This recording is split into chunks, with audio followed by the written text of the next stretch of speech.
taken in British India. I hope this point is absolutely clear.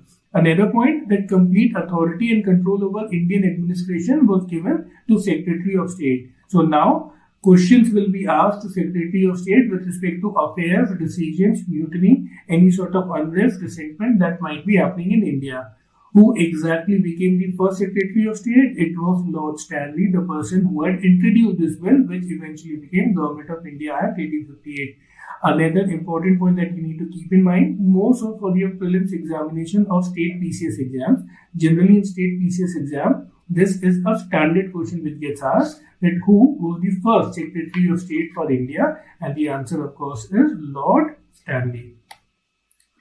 The third important feature of Government of India Act was centralization. What exactly is centralization? Essentially, the powers with respect to how things will happen in India, that is British India, will be more centralized. How exactly was it done? That control of British Parliament over Indian affairs has been extended, has been established, because Secretary of State will be a cabinet member, he will be a member of Parliament, he will need to answer to all the questions that is being asked by British parliamentarians. The member of Parliament could ask questions to the Secretary of State of India regarding Indian administration.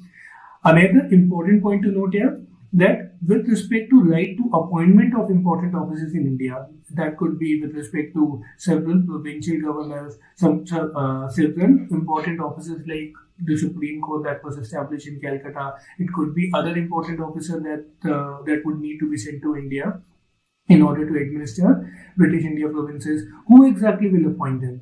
The power of appointment was vested in two offices. One, of course, the Crown, and second, Secretary of State. Again, an important point that we need to keep in mind, that right of appointment to important offices in India was vested with either Crown or Secretary of State of India, and that again important for us to note. The administration of the country was now very or highly centralized. There was a provision to creation of an Indian civil service under the control of Secretary of State. Another important point, essentially what was happening was that the Indians wanted to be a part of the civil services forces. They were not being allowed. So we have studied that board of, not so much the board of control, but the court of directors were always against having Indians to be handling important offices, being the officers within the administration. It was decided in 1858 that one of the ways in which we can actually persuade Indians that we are here to govern you, we want you to be a part of our administration, is to open up Indian civil services for them, and a system of Indian civil services needs to be created. This Indian civil services was created, and the control for it was given to Secretary of State. I hope this point is also clear. Now, the fourth important feature of Government of India Act, and this is again very important, that is the changes that were done to Governor General and creation of the Office of Viceroy. What exactly are these? Let's try to understand. The Secretary of State of India was a cabinet minister in British government, and Governor General now will be the agent of Secretary of State for India. Let me again repeat. So we had Governor General before, but now Governor General will act as an agent of Secretary of State for India. This is very similar to what we see today with respect to the governors of state. Governor of state is a person, is an officer who is an agent of the President of India. He is an agent acting as the agent of the central government operating in states. Something of similar sort was done at that time. What exactly was done? We have Secretary of State who will be a cabinet minister. The Secretary of State would need an agent who can who can implement the policies, who can take decisions, and that agent will be the Governor General who will be operating from India. I hope this point is absolutely clear, that Governor General was the agent of Secretary of State. Thus, Governor General worked as a representative of the British government, much like today's governors work as representative of President of India. Governor General of India was responsible for administration of the country. So this role is still the same. Now we come to another office. This was a new office which got created, that was the Office of Viceroy. Let me first explain you what exactly was the rationale of creating the Office of Viceroy. Essentially, what is happening is that we are now shifting away from a system where East India Company was a stakeholder in the decisions that were being taken to a system where every decision which British India will take will be under the name of Crown. One of the functions or one of the things which will happen in British India is that there will be some kind of diplomacy that may happen with British India provinces from that of with that of other Indian princely states, other Indian kingdoms, small big kingdoms, right? In order to have that diplomacy, essentially in this new system, what we require is a diplomat which has the power to negotiate on behalf of the crown. In order to be that diplomat, in order to have that power to kind of negotiate with the other kings, with the local kings on behalf of the crown, it was decided that there has to be an office of viceroy who will be doing these functions.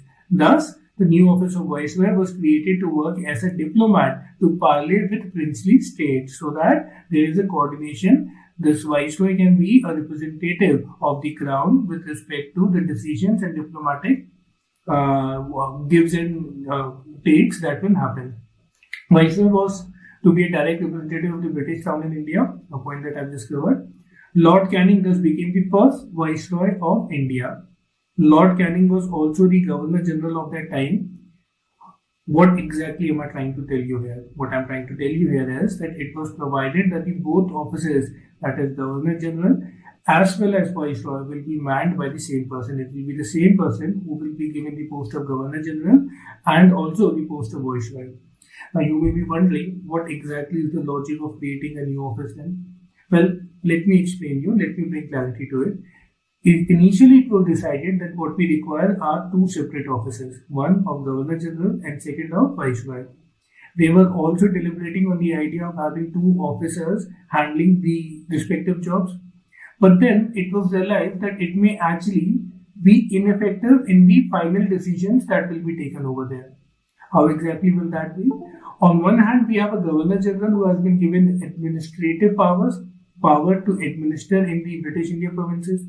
On the other hand, we have a viceroy who can actually who can take diplomatic decisions with other princely states. It may very well be that the viceroy may promise something to a princely state, to a king of a small kingdom, a local king, that might have effect of administration, that must be administrative decision that the Governor General should take. I hope you are able to understand what can happen is conflict of interest.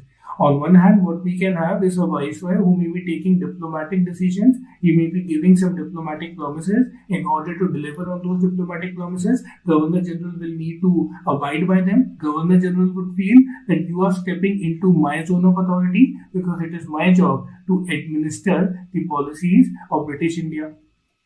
There was one more reason to it. That was a case that had happened with respect to the conflicts between the Supreme Court judge in India, that was in Calcutta, and that of Governor General. What used to happen? Essentially, the judge of the Supreme Court that was in Calcutta used to pass such orders which used to have administrative effects. That is, if those orders were to be implemented, Governor General would need to act in a certain manner, would need to kind of give those orders by which those administrative decisions can be made.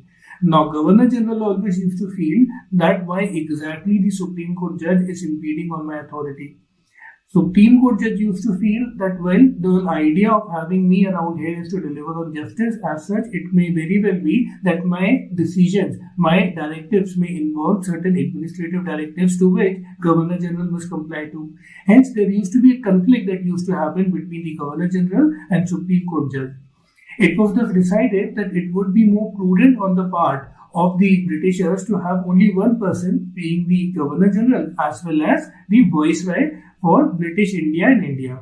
I hope this point will make it absolutely clear to you as to why the same person was expected to play the role of both Governor General as well as Viceroy.